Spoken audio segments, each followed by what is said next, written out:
Bismillahirrahmanirrahim. Assalamualaikum warahmatullahi wabarakatuh. Perkenalkan, nama saya Novan Rashid Wicaksono dari Prodi Klimatologi semester 6 Sekolah Tinggi Meteorologi, Klimatologi dan Geofisika.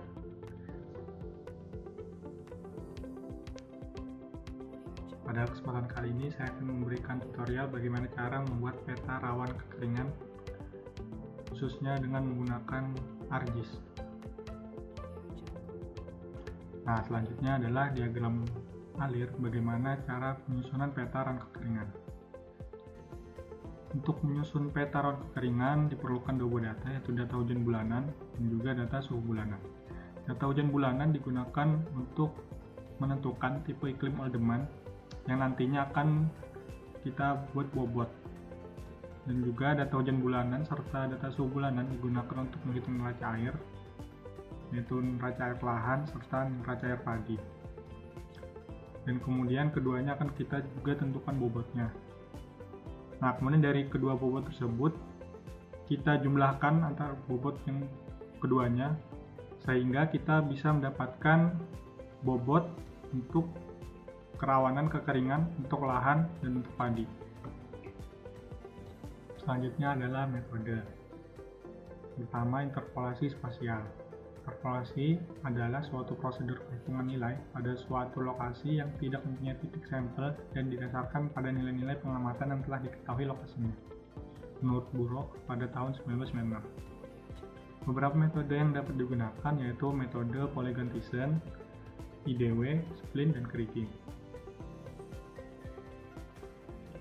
Dalam penyusunan peta ini, kita menggunakan metode IDW yang berdasarkan pertimbangan bahwa sebaran titik pos hujan yang ada umumnya kurang rata. Selanjutnya adalah penentuan tipe iklim all-demand. Klasifikasi iklim all-demand ditentukan menggunakan data curah hujan rata-rata bulanan dari pos hujan. Klasifikasi didasarkan pada jumlah bulan basah berturut-turut yang dikelompokkan menjadi 5 tipe utama, yaitu A, B, C, D, dan E. Kemudian ditentukan subdivisi masing-masing tipe didasarkan pada jumlah bulan kering berturut-turut yang dibagi menjadi 4 subdivisi, yaitu subdivisi 1, 2, 3, dan 4. Bisa dilihat pada tabel berikut.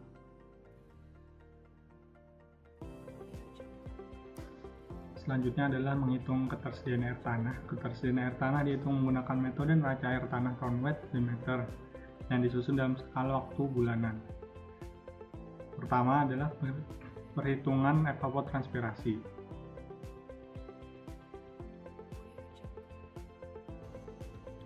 Nah, ini merupakan langkah-langkah bagaimana perhitungan evapotranspirasi.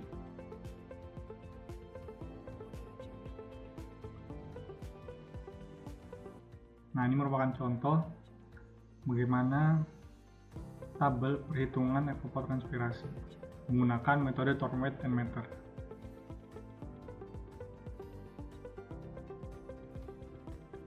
Nah, setelah itu kita menghitung neraca air. Tahapan analisis neraca air pertama menyusun kolom isian untuk analisis yang terdiri dari CH, curah hujan, ATP, CH dikurang ATP, APWL, dan CAT. Selanjutnya dilakukan tahapan perhitungan sebagai berikut. Kolom CH, kolom ATP, kolom CH dikurang ATP, kolom APWL, serta kolom CAT.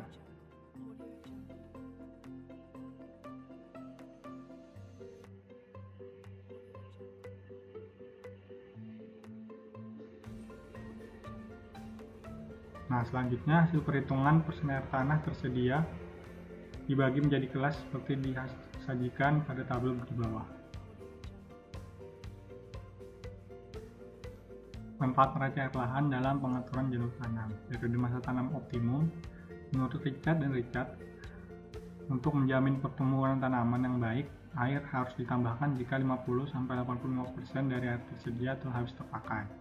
Berdasarkan hal tersebut, maka ditetapkan periode masa tanam adalah periode pada masa kadar air tanah tidak kurang dari 50% air tersedia. Potensi masa tanam untuk padi sawah adalah pada periode terjadinya kelebihan air atau surplus. Nah, berikut ini merupakan prosedur analisis neraca air lahan, metode Thornwright.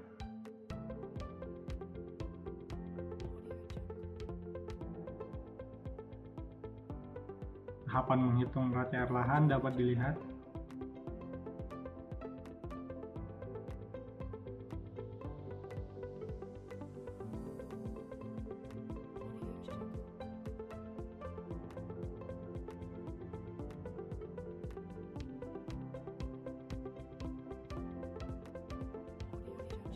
Kemudian menghitung ketersediaan air tanah untuk lahan sawah.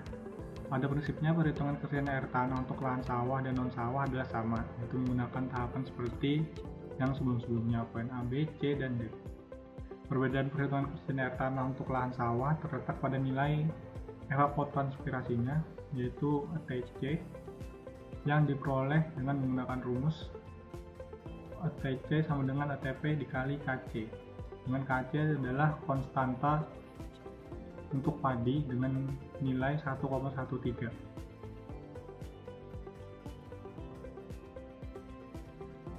Nah, ini merupakan nilai koefisien KC untuk beberapa jenis tanaman.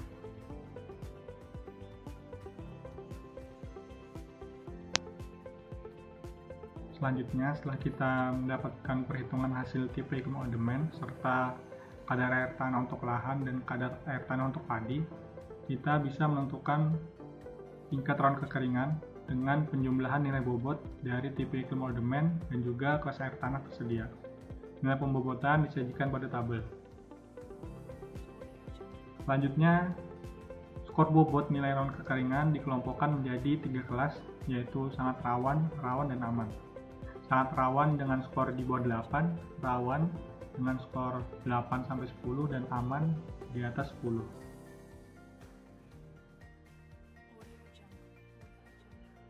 Nah, ini merupakan contoh hasil perhitungan yang saya lakukan. Ini merupakan bobot area domainnya, kemudian bobot neraca air lahan dari Januari sampai Desember, nah bobot neraca air lahan untuk padi Januari hingga Desember pula. Nah, setelah itu kita dapat menentukan bobot rawan kekeringan lahan. Ini dengan warna hijau itu aman, warna kuning itu rawan, dan warna merah itu sangat rawan. Dapat menentukan bobot rawan kekeringan untuk padi.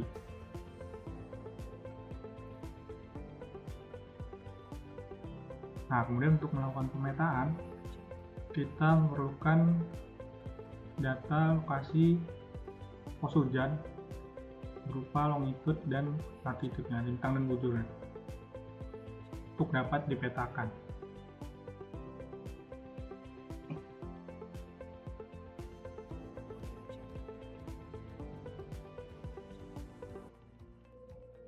Nah, kemudian data yang sudah diolah itu kita pindahkan beserta keterangannya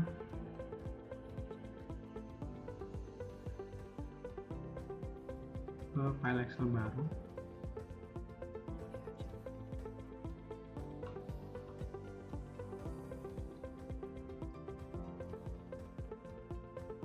Dan di save as.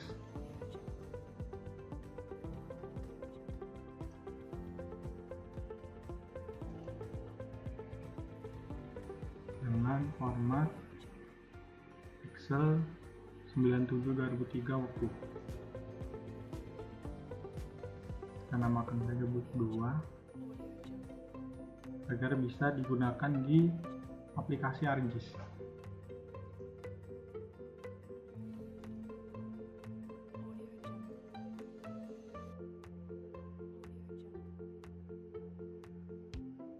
Nah, selanjutnya kita bisa buka saja ArcGIS.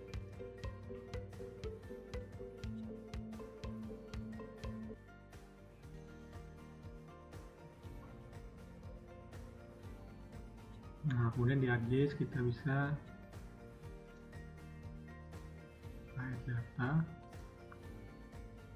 data wilayah.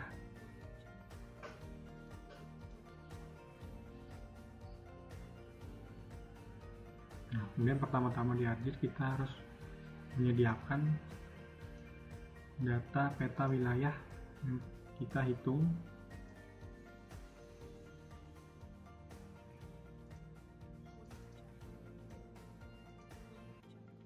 Karena saya menghitung wilayah Kalimantan Selatan, jadi saya batasi wilayahnya dengan wilayah Kalimantan Selatan saja.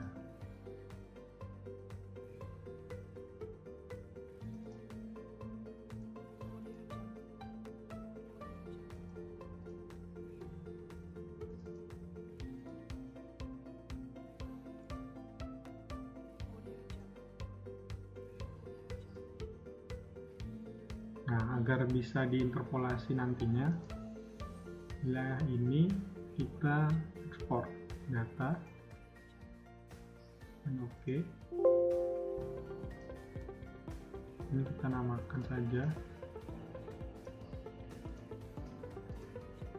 Kalimantan Selatan.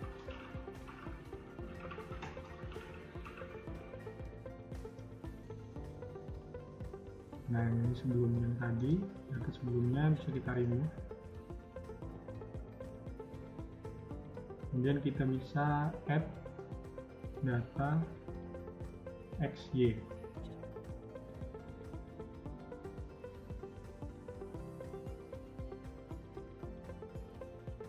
Dari data hasil perhitungan kita tadi.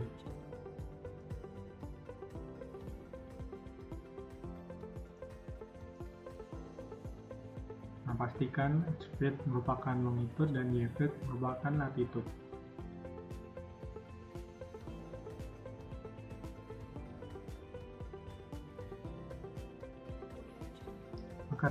Agar bisa diinterpolasi, kita melakukan hal yang sama, yaitu dengan ekspor data.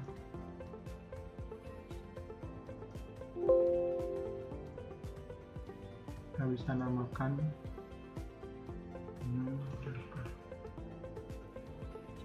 ini, kita bisa remove data sebelumnya. Nah, setelah kita mempunyai dua data ini, kita bisa melakukan interpolasi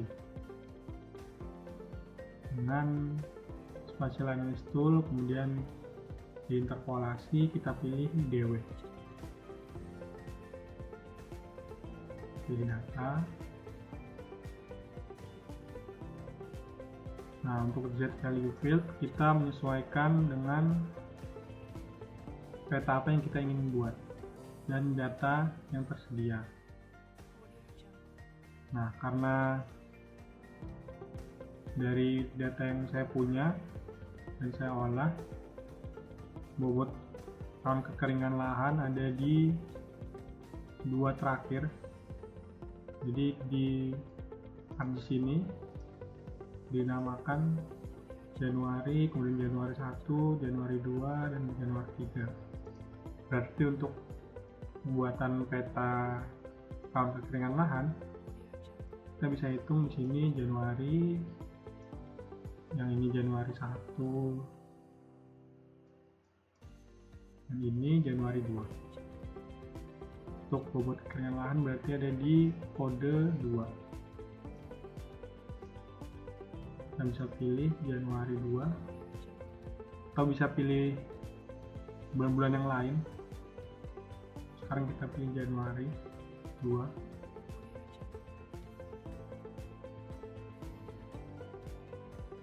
Nah, kemudian sebelum diklik OK, kita buka environment, processing extend untuk membatasi wilayah. Kita pilih Samples Layer Kalimantan Selatan, dan juga raster analysis.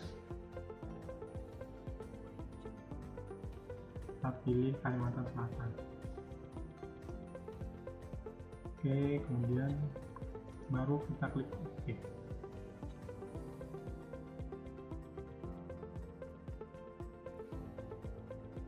Nah, ini datanya sudah muncul. Untuk bisa muncul nih, mungkin kita buat warna dari Kalimantan Selatan ini jadi no color.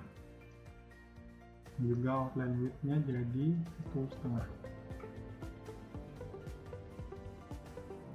Nah,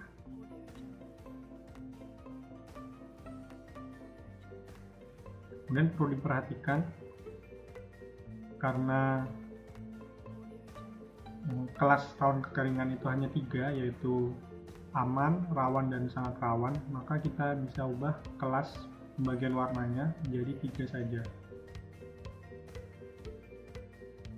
Simbologi, kemudian kelasnya kita bagi 3, dan jangan lupa pembagian ini kita bagi berdasarkan nomornya. Karena kelas sangat rawan 0 sampai 8, jadi kita kasih 8. Dan juga kelas rawan adalah 8 sampai 10, kasih 10. Kemudian setelahnya di atas 10 kita biarkan saja. Oke. Ini kita bisa pilih warna yang kita inginkan. Ini saja ini. Kita klik oke. Nah, kemudian ini merupakan peta untuk daerah rawan kekeringan Kalimantan Selatan, di mana yang merah ini berarti sangat rawan, dan yang hijau muda ini rawan, dan yang hijau ini aman. Untuk memudahkan pembuatan legenda, kita bisa beri nama di sini. Itu sangat rawan.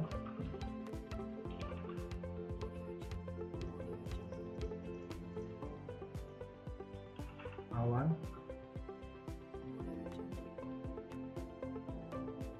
Dan aman.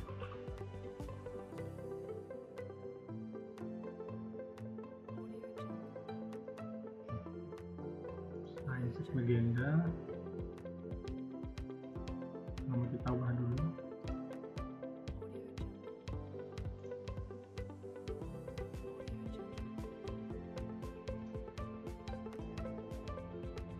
Kita pilih yang DWSAP28.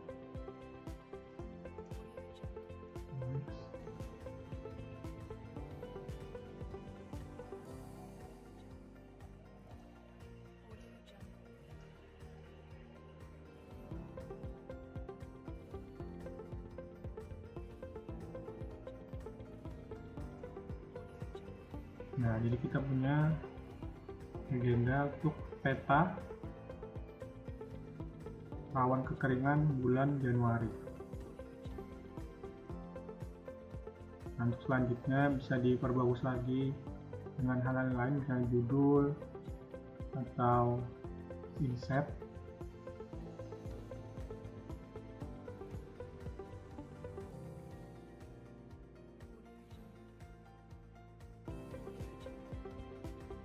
Nah, ini merupakan contoh hasil jadi pembuatan peta rawan kekeringan lahan bulan Januari, dan bisa dilanjutkan selanjutnya bulan Februari, Maret, April, Mei, Juni, Juli, Agustus, dan Maret, dan seterusnya. Kemudian bisa dianalisis untuk penelitian.